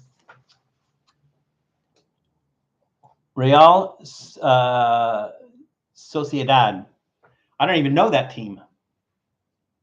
But, I'm guessing they're Spanish. So it's a Spanish team against a Spanish team, probably. All right. So this is, have any of you guys ever had Hamburger Helper? I don't remember ever having Hamburger Helper, but Hamburger Helper kind of came out as like when the price of meat was going up. This is back in like the 70s or so, I think, if I'm not mistaken. Back in the 70s, when the price of meat was going up, and they wanted to make it go further, they came out with this product called Hamburger Helper, and it was supposed to make meat go farther. So this is Hamburger Helper cheeseburger macaroni. Now there was something in here I found funny. It says, oh, that right there, what it says real beef inside. You can hear it. You can hear the beef in there. Real beef inside. Hamburger Helper was introduced by General Mills in 1971. General Mills was founded in 1856 as the Minneapolis Mining Company by Robert Smith, Cadwallader, that's his name, Cadwallader, Washburn, John Crosby, and James Bell in Minneapolis, Minnesota. So we're talking about cheeseburger and cheeseburger Hamburger Helper and everything. Where was the cheeseburger invented? Where was the cheeseburger invented? Now, there's going to be some arguments on this, and so there's probably multiple answers, and I probably will take them as multiple answers. But there's one documented answer, and so that's the one I'm kind of looking for. So this is remove lid and flavor pouch, pour flavor pouch contents into cup, add water to fill line in cup, stir, microwave uncovered on high for 4 minutes, do not drain, allow to sit, cool, and thicken in the microwave, stir before eating. Warning, will be very hot, handle with care. All right, so let's do all that except to the microwave oven part, and then we'll have to take a short trip, like, 10 feet into the kitchen. Only complaint I have is most people wouldn't season the beef. Yeah. Once or twice, Hamburger Helper, way back when. Yeah, I remember it existing. I just don't remember having it. Let's see. Would love to hear a compilation of the Butterball called Disaster. I'm sure there are some. Like I put the turkey in the oven, and it looks like the outside is melting, because I left it in the plastic or something. Wouldn't be the first time somebody did that. Let's see. What else? Jim Bell. Is there a Jim Bell in here? Jim Bell. Oh, maybe I missed something. I got the Jim Bell there. Idea, what about Thanksgiving stromboli instead of a pizza sauce gravy and instead of pizza dough biscuit? We did a Thanksgiving pizza. The Thanksgiving stromboli would be the same thing. It's just, folded over. Jenna, see if you can find that. Can you find the Thanksgiving pizza episode we did? I won't be making turkey this year, making rotisserie buffalo chicken. However you do it, man, is how you do it. That's no one's going to quote. Pennsylvania, home of the cheeseburger. Yeah, Tom's not here, so somebody's got to represent for him. All right, so Doodle, I'll move you in a second. You can stay where you are right now, but I'm gonna have to move you in 1 second, okay? So take the top off, take out the contents. That's an odd little thing, isn't it? Flavor pouch. Empty contents of packet into cup before adding water and microwaving, and that's just noodles or elbow macaroni.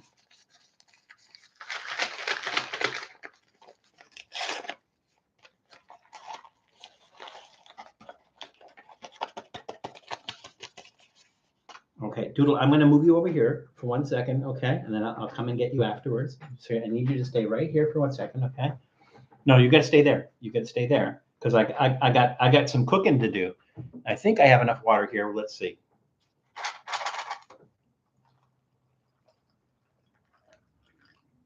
Okay, there's the fill line.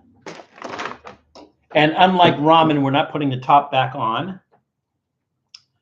So we've done all that. Stir, okay.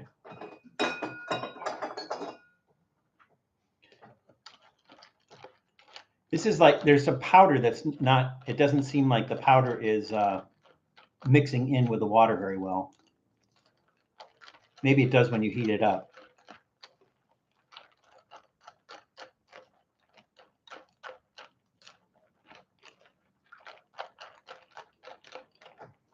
I don't know. I mean, the fact that there's like dry hamburger in here or dried cheeseburger in here kind of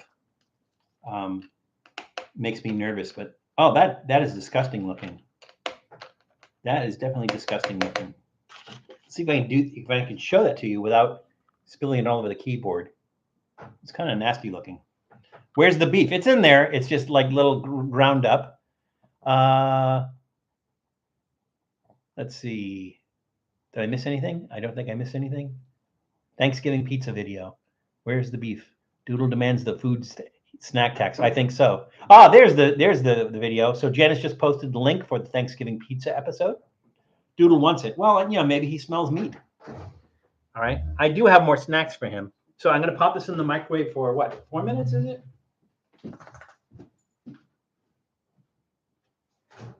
And it's right here. Can you guys hear me? All right, 4 minutes. There we go. 4 minutes. I'm not sure where Julie is today. Oh no, she had some stuff that she had to do. That's right. Hang on, dude. I have to cook, Doodle. I have to cook. Oh, do you want the other snack? The other piece of snack? Freeze-dried camping food. We did freeze-dried camping food. I don't remember what, I think it was like beef stew or something that we did.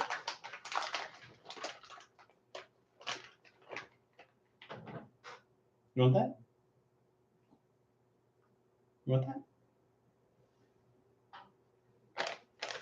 He doesn't want that. Am I off center here? I kind of look like I'm off center there, but maybe not. Here, do you want that?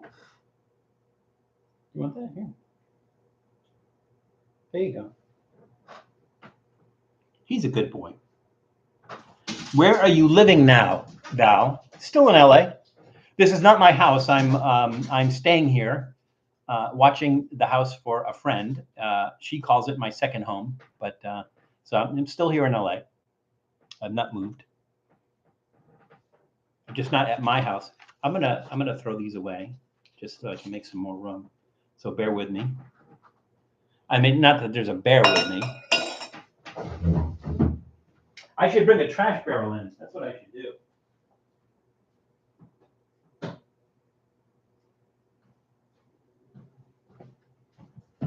All right, we got 2:20 on the money. So we just got to wait another 2 minutes and 20 seconds. Isn't downtown LA mad? I guess, but it's not. That's nothing new. You know, it's like any major city. LA is a major city. You know, it's like New York, Chicago, and San Francisco. They're major cities, and so because they're major cities, you have a lot of activity, both crazy and not crazy, that happens in their downtown area. So I don't think it's gotten crazier or madder. I think it's always been that way. So as far as I can remember, anyways. I don't know. I'm just in a little town in the UK. Which little town in the UK, or what area? What do they call those? County? Do you guys do counties there? I think you guys do counties, right? Rotterdam. Is it Rotterdam or Rotherham? I'm thinking of Rotterdam. But that's in Germany, if I'm not mistaken. So Rotherham. Am I saying that right? Rotherham, South Yorkshire. Ah, you're a Yorkshireman. Okay, so in the meantime, that's Netherlands. Oh, okay. Yeah, I knew it was like somewhere on the mainland, but I couldn't remember exactly where. So in the meantime, let's do the trivia question. It was where was the cheeseburger invented? So Ice Hand filled in for Tom and said Quatsylvania. Let's see. Duncan says, I don't even need to look that up. It's Pasadena, California. Let's see. Ad just came up. What did you want me to look up? Oh, where the cheeseburger was invented. Let's see. Was there anybody else? Anybody else guess?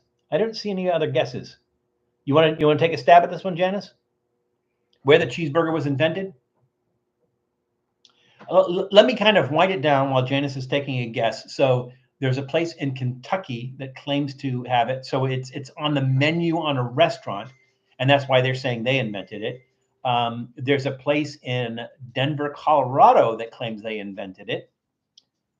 But Janice and Duncan are both correct. It was invented in, it was documented as being invented, maybe not put on the menu, but it's certainly invented in Pasadena, California. So in 1924, Lionel Sternberger, who worked at his father's restaurant called The Right Spot in Pasadena, California, he was 16 years old, and he just slapped a piece of cheese on top of a hamburger and made a cheeseburger. And so it's widely accepted that that's when the cheeseburger was invented, when Lionel Sternberger slapped a piece of cheese on at his father's restaurant, The Right Spot in Pasadena, California. We'll have to make a pilgrimage some there. Did you ever try the cheeseburger in a can? I have not found the cheeseburger in a can. If you can find it someplace online, Freak, and send that to me, I will try that. Easy, and I don't live in America. I am impressed, Duncan, that you did know that and not being from America.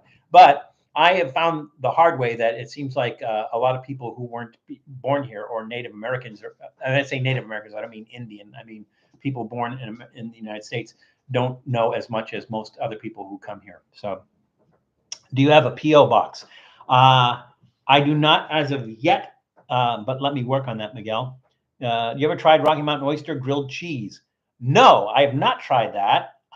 That should be easy enough to make. I have had grilled cheese and I have had Rocky Mountain oyster, but I've not had a Rocky Mountain oyster grilled cheese. But it sounds interesting and it sounds doable. So Eli, do me a favor and please put that in our suggestion box and we'll make that happen.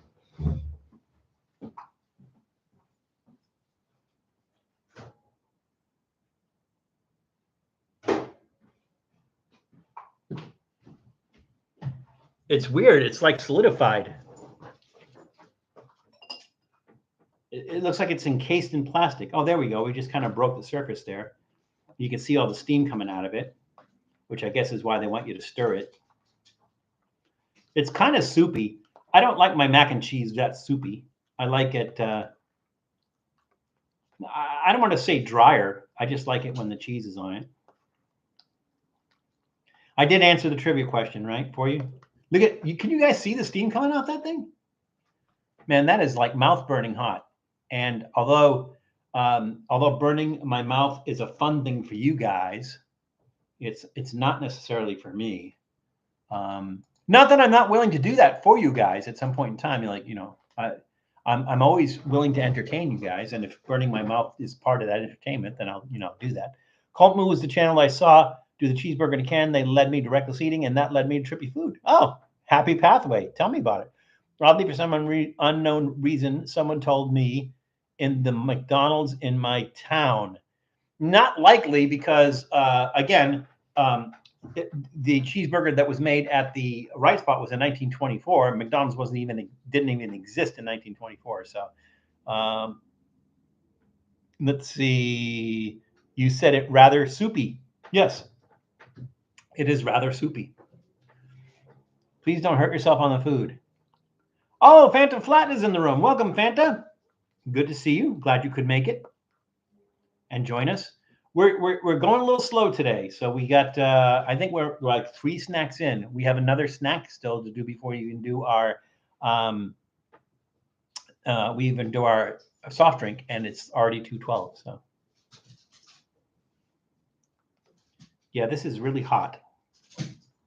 I think what I'm. Oh, you know why? Because let's see, we did 1, 2, 3, 4, but we actually missed one of the other. Yeah, we did miss another one. That's okay. We'll rotate.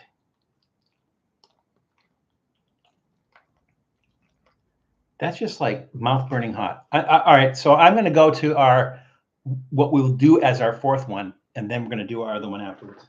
So I'm just going to move this around a little bit. Bear with me while I do some housekeeping here. Housekeeping! Where's our beverage? Oh, there's our beverage. Okay. All right. So the reason that I missed it was because I had it listed as part of the other Trader Joe's one. So again, I don't have to talk about Trader Joe's again, which is good. But let's do this in the meantime while we're waiting for this to cool down. And this is Trader Joe's Nuts About Elote mix. So as you know, elote is Mexican street corn. When I say Mexican, it's not necessarily from Mexico, but like in the LA area, there's a lot of street vendors and everything. They have like a roaster, and they do the roasted corn in the roaster. So the corn, the chili pepper, the cheese, the flavor, it's all in this can. The salty subtlety spice mix of crunchy corn kernels, seasoned roasted cashews, pretzels, and pepitas is accented with cheesy flavor that evokes elote corn. Grab a handful and another. So we will see if it actually invokes the flavor of elote corn.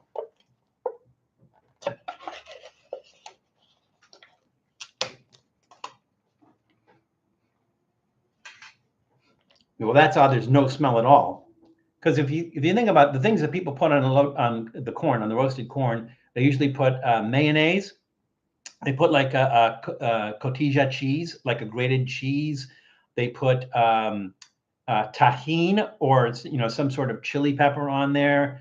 Trying to think what else they put on there. some different stuff, but let's see how close. All right, so there are mixed actual corn kernels in here. There's little pretzels in here. Let's see how well they do.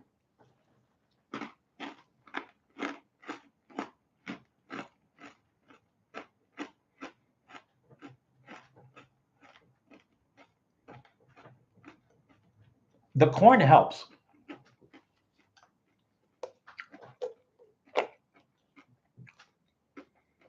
I would say this actually does have the flavors of street corn. That's pretty good. That's going to get a thumbs up. Tom is here. Tom, old guy in Colorado. All right. I'm going to have to ask you guys to hold on for 2 minutes. I'll be right back.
Sorry, my apologies. I forgot to go before we left the house.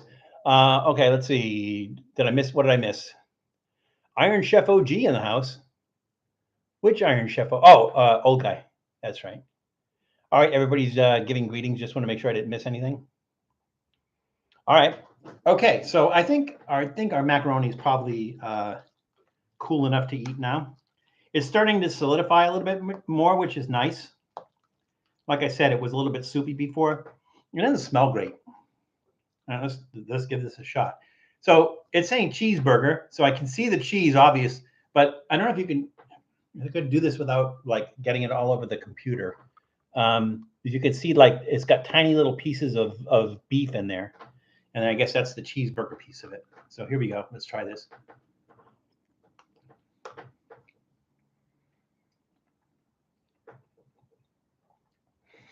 And not too bad. Sometimes these things, especially like these kind of instant noodle things with the macaroni has a tendency to be mushy. This one is not. It's also not chewy, like undercooked. Seems to be just it's not quite al dente, which I like, but that's okay. It's acceptable.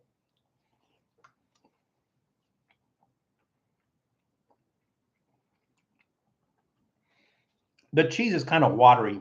I don't know if I like that.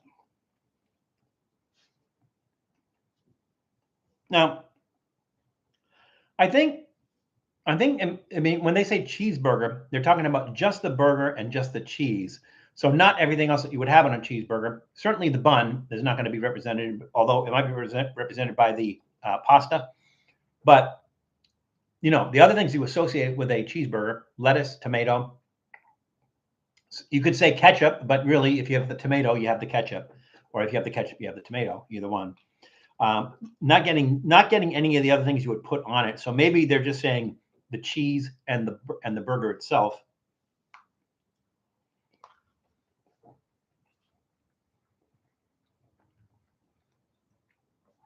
It's not bad.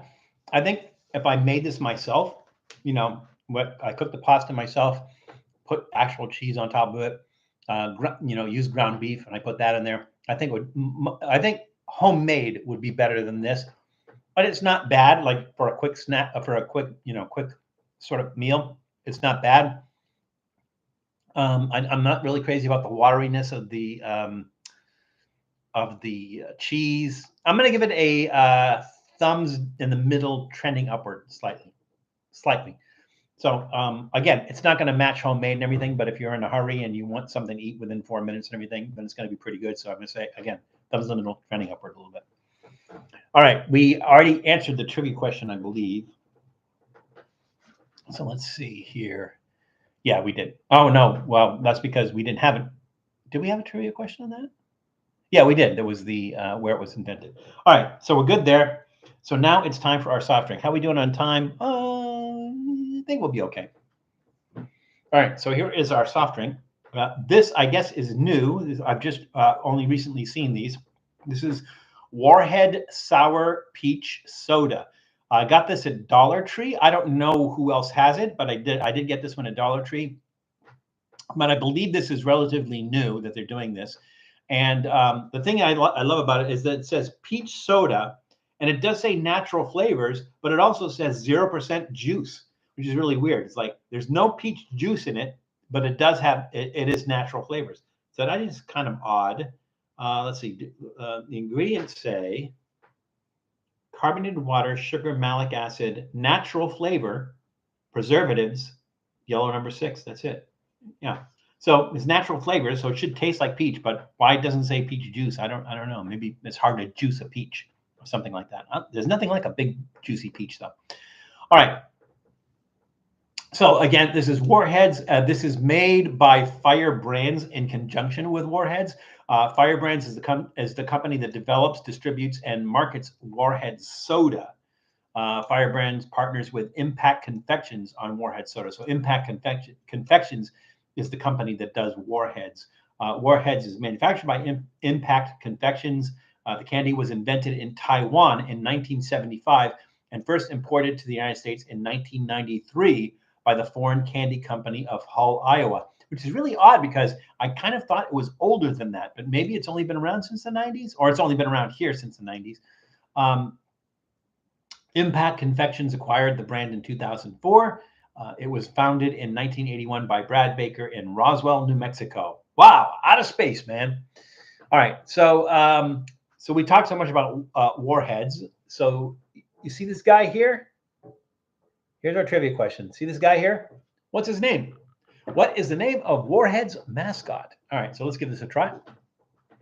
The last Warhead soda I had wasn't sour or sweet, just a little flavor and fizzy water. Which one did you have, Tom?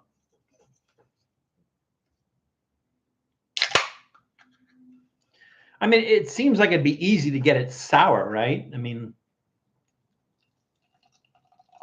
well, this is peach colored, so I guess that's good.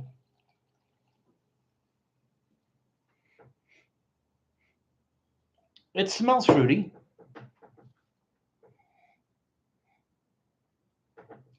Yeah, smell like peach.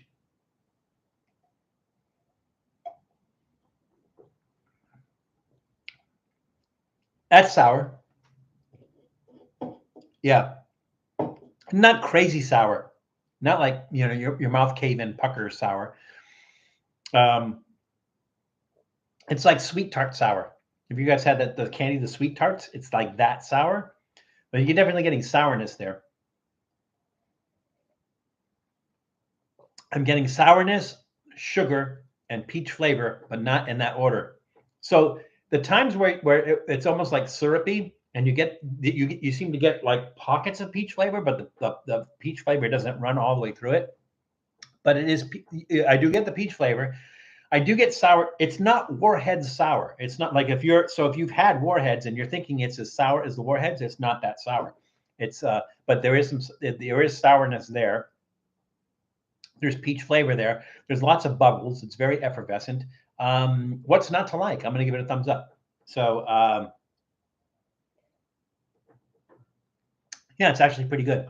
As a matter of fact, I think if you made this even more sour, like to match Warheads, it would kind of take away from the drink as a whole. So this is drinkable. It's going to get a thumbs up. What did I miss? Just probably the Warheads, I think, maybe. All right, so let's do this. The trivia question. What is the name of Warhead's mascot? Let's see. Isan said Warren Warhead. Miguel Rangel said Wally.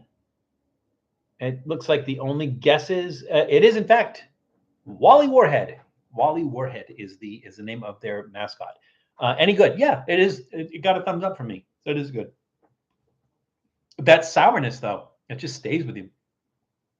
And again, it's not Warheads sour. It's not like that crazy sourness that you get from Warheads, but it is sour. But it's pleasantly sour because you get the sourness, you get the peach flavor, you get the bubbles and everything. So it's a nice drink. Thumbs up. I don't know how sweet it is. 150 calories in one can. I don't know if that's good or bad. I honestly don't know. So let's do this because that's how we roll here. So just as a reminder, we our adult beverage is Orion Mugishokunin beer. I hope I'm saying that right. And that's mixed with Warheads Sour Peach Soda. Cheers. Val, do you like Elvis? I like early Elvis. I like rockabilly Elvis. I'm not crazy about the 70s Elvis. I don't like his gospel period. I don't like his country period, and I don't like his Vegas period. But I like him up to that point. He was very talented. He did have a really, really good voice. But again, just the material. I didn't like the material that he was doing, like in the 70s. Comeback Special was the best. It was good. So here's the thing about this. I think the sourness, because like beer has a sour, sometimes bitter taste depending on the hops and stuff, is that this kind of curbs that. And so when you mix the two of them together, you almost can't tell there's beer in here. Like you're not getting that strong beer flavor in here. It's like this dominates, the flavor of this dominates, and that's all you taste is you get that strong bitterness, you get some of the peach flavor. You do get a little of the beer flavor, but other than that, that's all you get.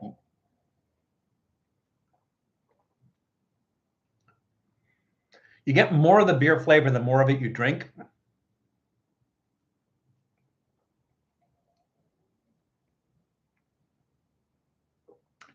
That's not bad. That's not bad at all.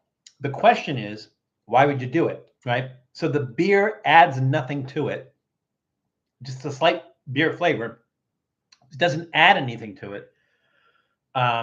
So the question is, why would you do it, right? So I'm gonna have to give that a thumbs.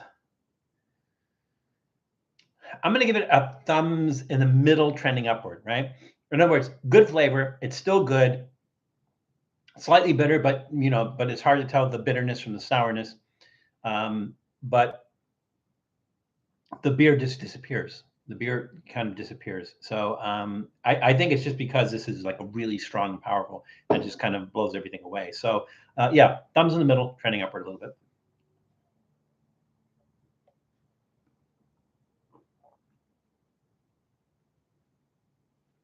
Yeah, not bad at all. One of our better mixtures. Let's put it that way. Oh, you're watching Elvis's comeback special now? That'd be a good one to put to review on your channel, Duncan. I would like to see you do a mixed meat kebab.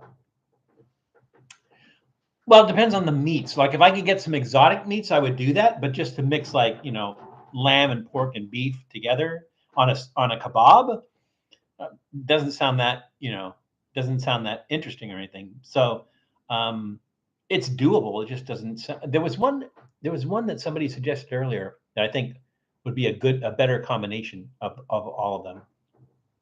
So we'll see.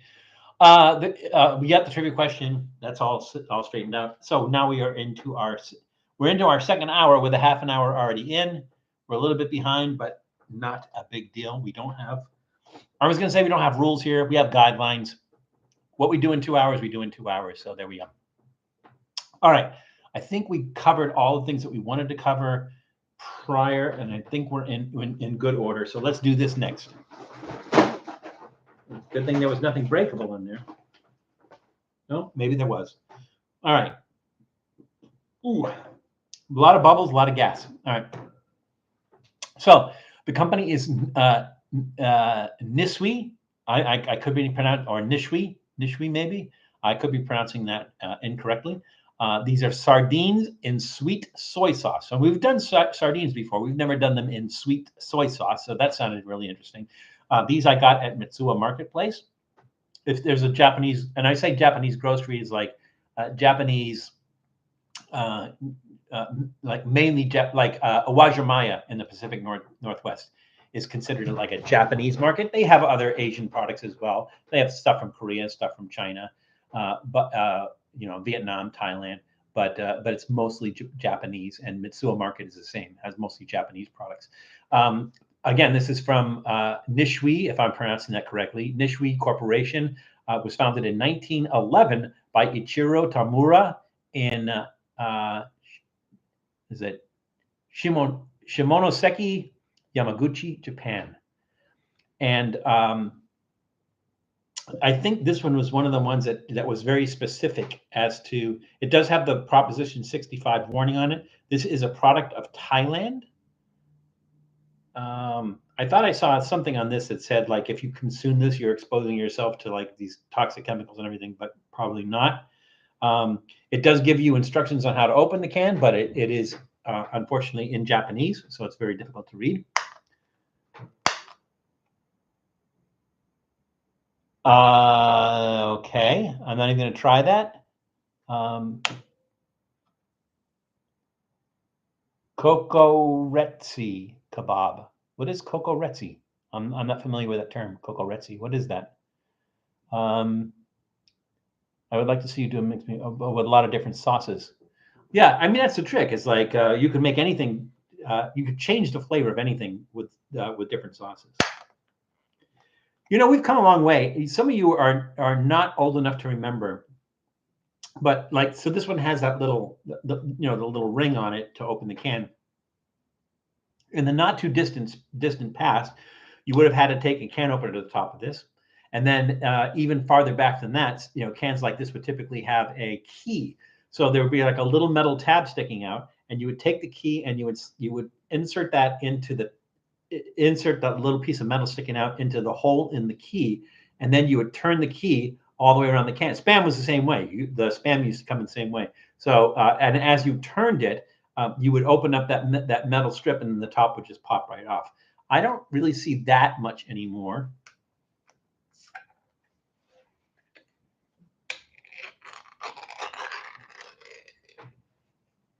I was thinking, because it said a soy sauce, I thought it was like a soy-based sauce, but this is kind of thin.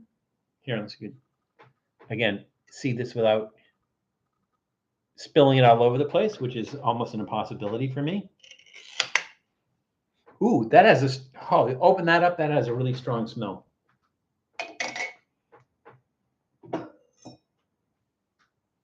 You know what I'm going to do is I'm going to put a napkin down underneath this, just because I don't want to get that fish soy sauce all over everything. Maybe I should do one of these things. All right, here we go. It looks like there's only 3 pieces in here. You don't get a lot in there. It's not very expensive. Again, I got this from Nissui Market. Did I ask a trivia question? I did not ask the trivia question. The trivia question is, where was soy sauce first created? Again, where was soy sauce first created?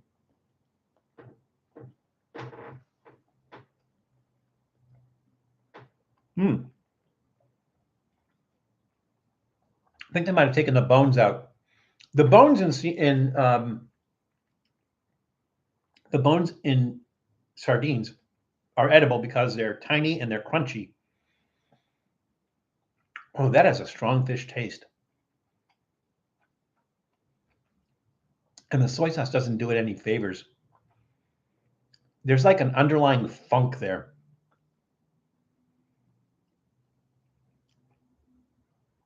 Like, I like the ones in tomatoes. I've had sardines in mustard sauce.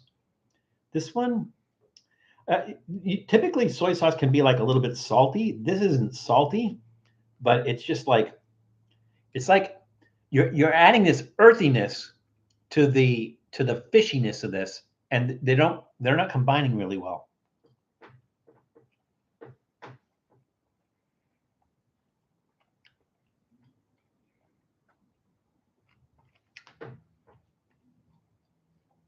Not a big fan of that. Not horrible.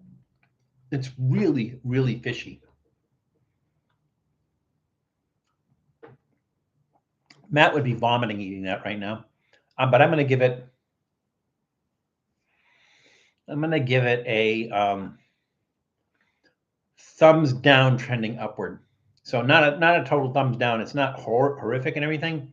It's just that there's also this sweetness. There's a sweetness in there which doesn't really go well with the soy sauce taste of it, which is kind of an earthy taste, which doesn't really go with the fishy taste, which is really strong. So yeah, thumbs down, trending upward slightly. It's not so horrible that I couldn't take a second bite, but it's not great either. So not one of my biggest fans.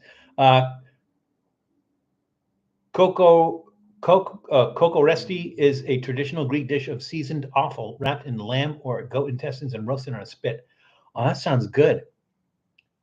There's a lot of like Eastern European, Mediterranean, Middle Eastern places around here. I'm wondering if I can find that. I got to get that. I have to find that, and I have to get that.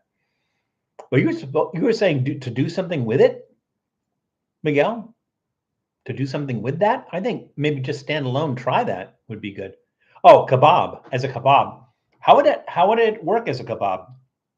I mean, it sounds like, no, I guess it would work as, it's already spit roasted. I just don't know how that would work as a kebab. You would just stick them on a skewer with some onions, peppers, or something. I'm not sure, but it's definitely worth it. Do me a favor, put that one in the suggestion box because I've never tried that before, and it sounds good to me. All right, our trivia question. We didn't ask the trivia question. All right, and we didn't even say what this is. First of all, it's not sardines. This is actually no. I take it back. No, this is. I'm sorry. These are sardines. Oh, I did ask the trivia question, and the trivia question was, where was soy sauce first created? So the answers were, let's see. Miguel Rangel said China. Isan says China. Duncan says Japan. Bob says China. Janice says China. It is in fact China. Soy sauce originated during the Western Han Dynasty in 2000, from 2006 BC to 2020. I'm sorry, from 206 BC to 220 AD in China. So yes, it is a Chinese. It is of Chinese origin. Alrighty, done. Okay, so I missed one that I was going to do before that one, but it doesn't matter. Let's do this next. Let's see if this one was the one that had the very specific warning on it. It is not. Most of these, for some reason, most of the stuff imported from Asia does have the Proposition 65 warning on it. And again, remember from what I mentioned about the Proposition 65 warning, as long as somewhere in this package, this entire package, there's trace amounts of the substances that are on the list of the Proposition 65 substances. You have to put that that label on there, and this does the same thing. So this is really interesting. The company is Sasaki Food, and Sasaki Foods was founded in 1962 in Matsuyama City, Japan. This is baked horse mackerel, and I got this at Nissui Marketplace, and I don't know if you can see it, but there's the little fish in there. They look like little flounder, but they don't actually look like that. It's just that they're cut open and then laid flat. They're I guess what is it, butterflied? Maybe is the term for it. They're kind of butterflied. So, but these are baked horse mackerel. The ingredients are horse mackerel, sugar, soy sauce, wheat, salt, sorbitol, and amino acid. Our trivia question, as long as we're talking about mackerel, what is a mackerel snatcher? Again, what is a mackerel snatcher? And again, keep in mind, we try to be a family-friendly channel.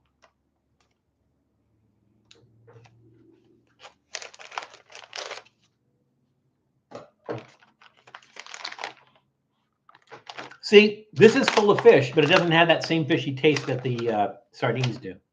So I don't know if you can see that. So you can see where, you can see the top of the fish there, where they cut it open, took out the innards, and then splayed it open. It almost looks like it has like barbecue sauce on it.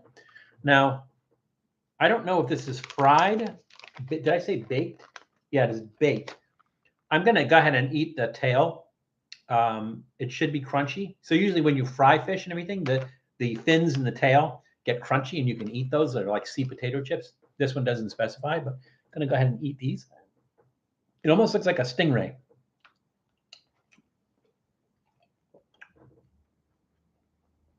I bit my mouth. A mackerel snatcher. Who's asking that? Oh, Duncan. Yes, a mackerel snatcher. What is a mackerel snatcher? Oh, that's actually really good. It tastes like fish jerky. But that soy sauce on it, different than the soy sauce on the sardines. The soy sauce on this, there's sweet. Well, they add sugar to it, so there's a sweetness to it. It almost tastes like a barbecue sauce. Notice that they have barbecue sauce on there. Now it is baked. I'm wondering if there's smoke in it. It almost has that smoky, jerky flavor, and it has a texture, like a jerky texture, but definitely the flavor of fish. But it's not as off-putting as that mackerel is. It's actually pretty good.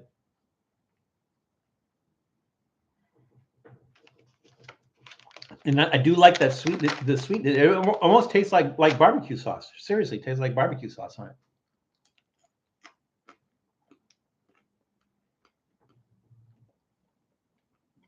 And it has a texture of jerky.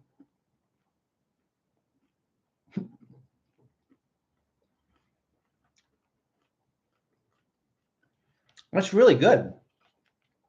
Now, if you don't like fish, you're not going to like this. But I like that. That's really good. That's a thumbs up. That is a nice snack. Those are not going to go to waste. Oh, yeah. That's really good. Thumbs up. All right. So, since this was horse mackerel, our question was, what is a mackerel snatcher? Janice Yamanaka says it's an obsolete and derogatory term for Catholics. Duncan says, Jesus Christ, you said no terms talking like this. It is a Catholic. Which I think you kind of contradicted yourself there, Duncan. Bob says, holy mackerel, just eat fish on Fridays. Well, yeah, I think you're right too. Yeah, you're all right. It is in fact a antiquated and derogatory term for Catholics, because Catholics used to eat fish on Fridays. So it was a derogatory term for Catholics who would eat fish on Fridays. The term was popular in the 1850s, but has been used in a long, long time. So you're all absolutely correct. Hi, Hi, everyone. Better. Oh, Dave Aitken is in the room. Glad to see the last item or two. And the Goop Mélange is a must-see TV. Let's see. We got 15 minutes left, and I think we got 2 snacks left.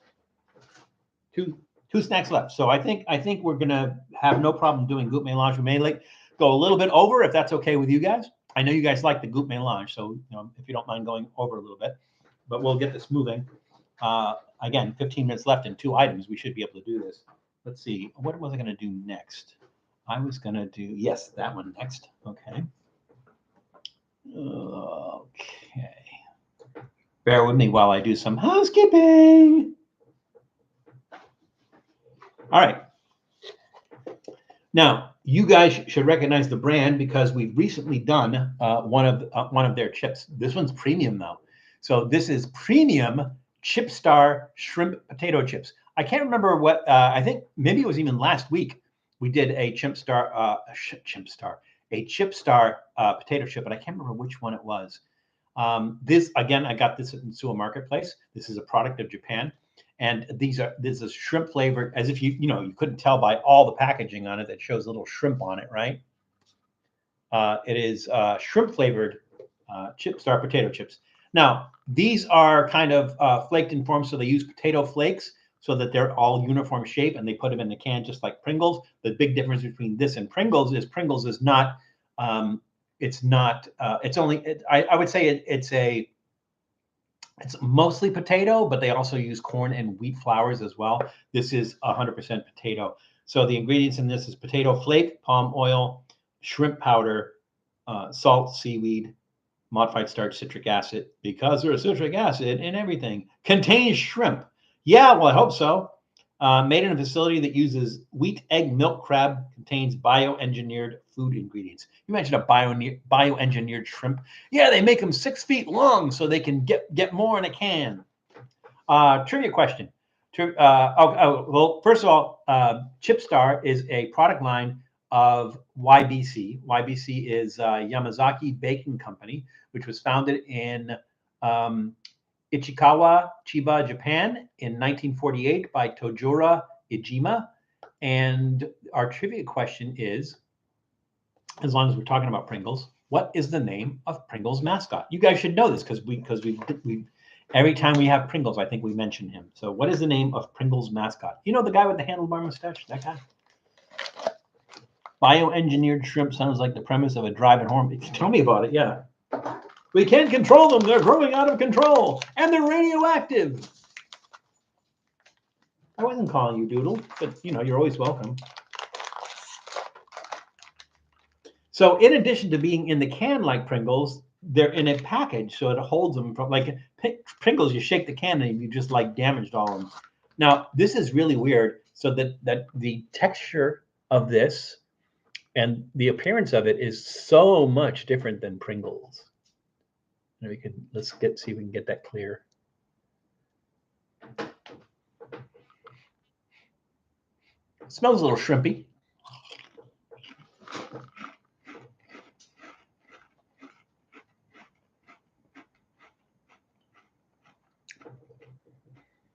Kind of light on the shrimp. Oh, nope.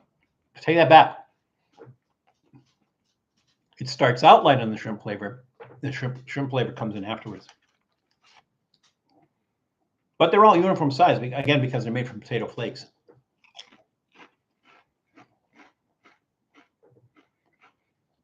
So far, I've had 2 Chip Star products, and I like them both better than Pringles. Pringles occasionally hits the mark on some stuff. I think one of my favorite Pringles was Julie and I did one of the hot ones Pringles, and I think it was the green one. It was really good. But I don't pretend they're potato chips, so these are really good. I could eat this whole thing, but I'm not going to. That's definitely a thumbs up. It's so weird because you would never find a Pringles that is, any kind of meat flavored or fish flavored or whatever. So the fact that this is shrimp flavor is kind of odd because I feel like I'm eating Pringles, but then I get that shrimp flavor. That's a thumbs up. All right. So the question is, what is the name of Pringles' mascot? Let's see. Miguel Rangel said Mr. Julius. Duncan said Mr. P. Julius. Janice says Julius. And Bob says Julius Pringles or Mr. P.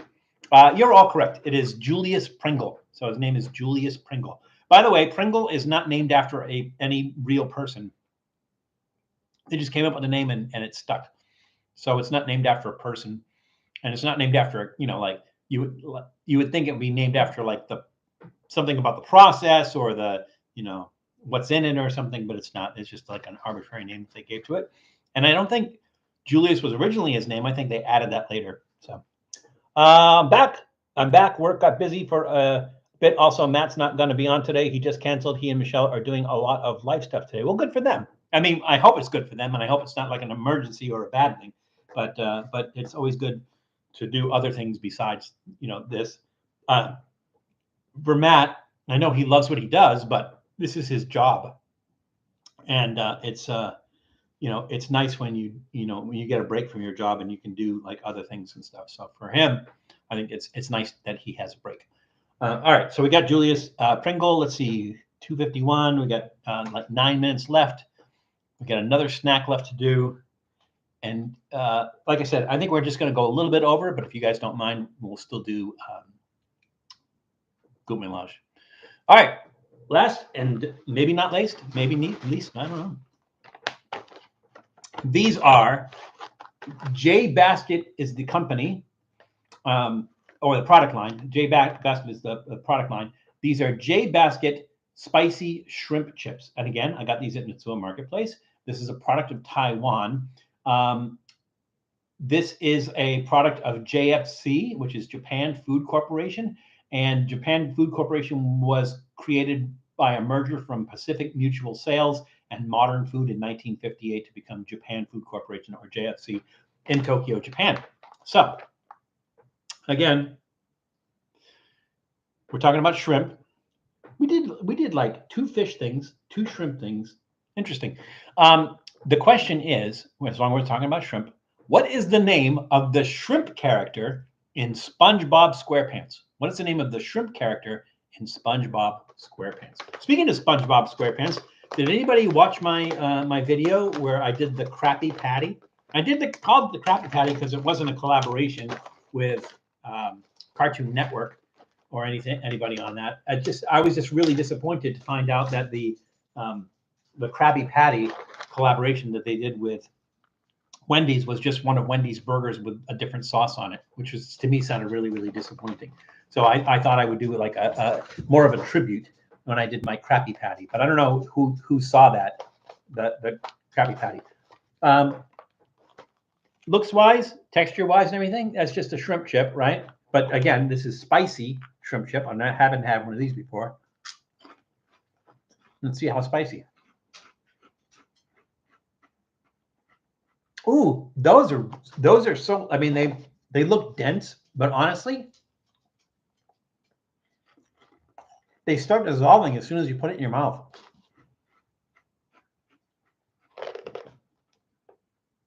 Yeah, they just fall apart in your mouth. It has a heat that builds. It's not a crazy heat though. Yeah, they just dissolve. Like you start chewing them and then they're gone. And it's not like a really like offensive shrimp flavor. Some of them do have that kind of offensive shrimp flavor, and this one does not. So it has a nice shrimp flavor. It has that burn climbs. It does. It climbs. It's not even Tabasco hot, but the thing is like it climbs from nothing to like that level of heat. Maybe after about 3, you have to eat more than one. I'm going to give that a thumbs up. That's like I got shrimp powder in my throat. I'm going to give that a thumbs up. That's actually pretty good for a shrimp chip. Yeah, thumbs up on that one. Our trivia question was, what is the name of the shrimp character in SpongeBob SquarePants? Ice Hand says Plankton. Miguel Rangel said Jumbo. Duncan says Krakatoa. Janice says Jumbo Shrimp. And Duncan then says Tony. It is, in fact, Jumbo Shrimp. Which If I don't know if you guys ever remember George Carlin. George Carlin had a bit on oxymorons, so words that somehow don't belong together, and he was talking about jumbo shrimp. You know, because jumbo means large, shrimp means tiny. So jumbo shrimp being an oxymoron and everything. So I thought that was funny. Every time I see jumbo shrimp, it reminds me of George Carlin, who was jumbo shrimp. So yes, it is in fact jumbo shrimp. So let's do this. Let us now do goût mélange. It is that time again. Once again, when we do goût mélange, there's two shrimp. One is called jumbo shrimp, and he's a villain to Mermaid Man, and the other one is just shrimp. All right. If anybody guessed just shrimp, then they would have been correct too. Don't want to get on the plane. I want to get inside. Yeah, exactly. Yeah. Let the daredevils get on the plane. I'm getting in the plane. Refrigerator, freezer. It should be shorter. Refrigerator. Hot water heater. Shouldn't it be a cold water heater? George Carlin was awesome. Gone too soon. Well, gone a long time now, but it was too soon when he did leave us. So he was a landmark comedian.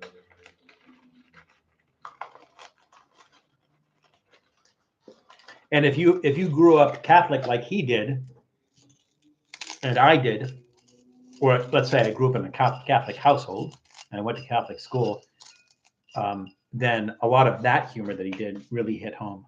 All right. Now the sardines with soy sauce. That's going to add the goop to goût mélange. Let's put it that way. Oh, yeah. A lot of soy sauce getting in there. And that's probably what I think the soy sauce really kind of has a negative effect on that. Oh, there's some spine. There's some sardine spine. So the bones are in there. They're just so soft, you can't tell. Shrimp chips.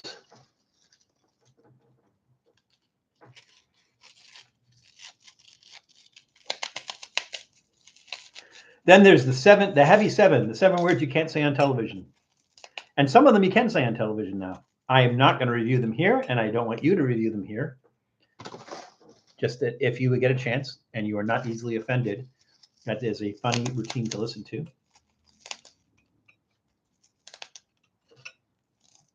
Yeah, this is not going to be an episode of Val Goes Blue.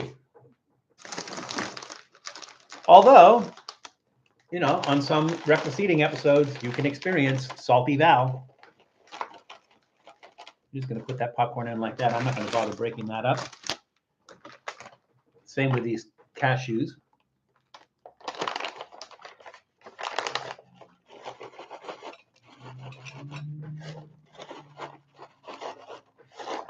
All right, what am I missing? I did put the shrimp, the YBC Pringles in there, right? Yep. This one.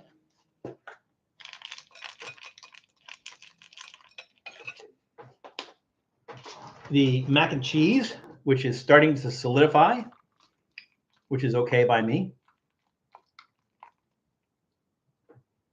Let's just put a whole spoonful in there. There we go. And our horse mackerel.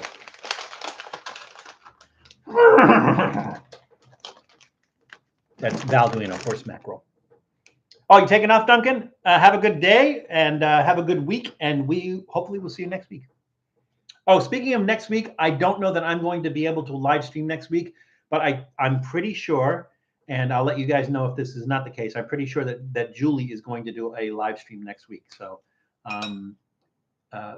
we'll know more like, you know, mid to end of week. But yeah, right now it's looking like Julie's going to do a live stream next week.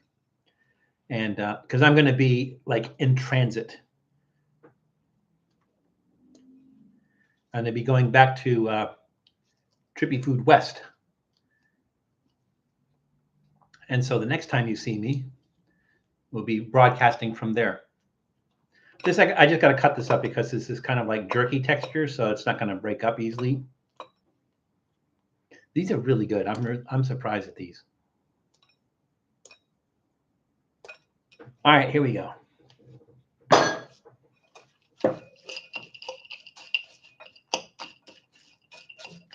There's the oddest smell coming from this. It's just a combination of things, I think. That's just the oddest smell. Can't quite put my finger on it. I think we're going to go with a spoon. All right, here we go. Good mélange, everybody. Let's see if we can get a shot of that.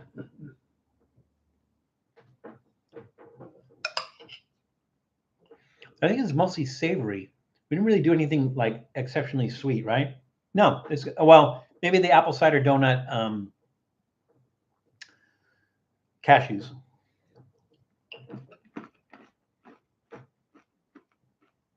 I say that, and then right off the bat, I get a taste of something that's kind of fruity. Oh, that's probably the cashews.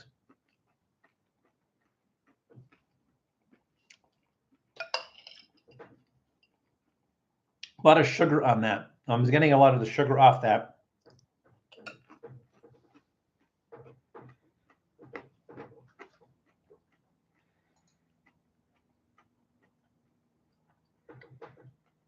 It's really savory. You get the sweetness on the apple cider donut cashews, but that's the only thing that's adding that sweetness to. Now, that soy sauce from the sardines was kind of strong and overpowering that fish flavor. That's muted in here. That almost barbecue sauce flavor in the horse mackerel, that's coming through. Also, the mac and cheese is kind of savory. It's nice to have that like beef flavor in there.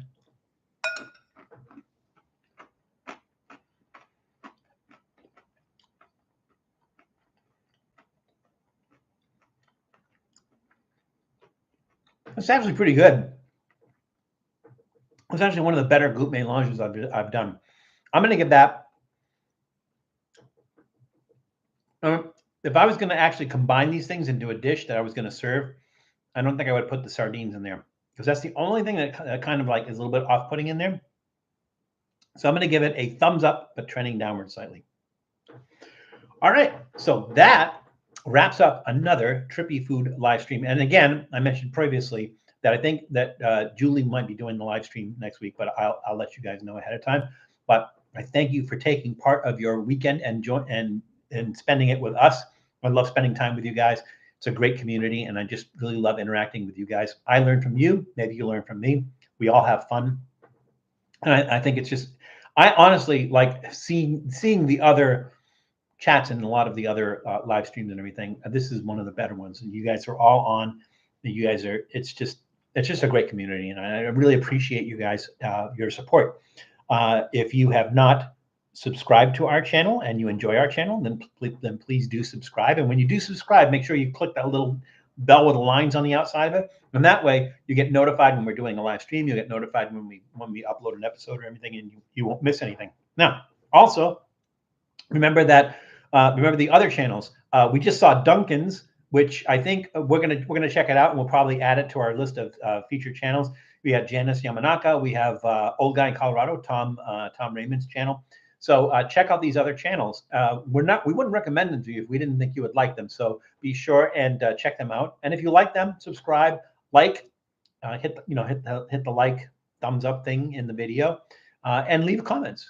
Definitely leave comments. I try to respond to all the comments. And so if I don't, please keep me in check. Right now, we're still manageable. I think we're around 50. We're close to 5,800 subscribers. So we're getting up there, but it's slowly. But really, it's not a big deal to me. I love the support I get from you guys, and I love the camaraderie we have and the community we have. So it's really good. And this is again, like I say, I need a Trippy Food coffee mug. All right, Bob, I'll set you up with that. So I just want you to know that I appreciate you guys. And I love coming here every Sunday to have fun with you, and I hope we continue to do that. So I will do it as long as I'm physically able to do that, and we'll continue on. But just remember, it is a crazy world out there, so please be careful. Take care of yourselves, take care of others, and we'll see you soon. Bye, everybody. Have a great rest of your weekend.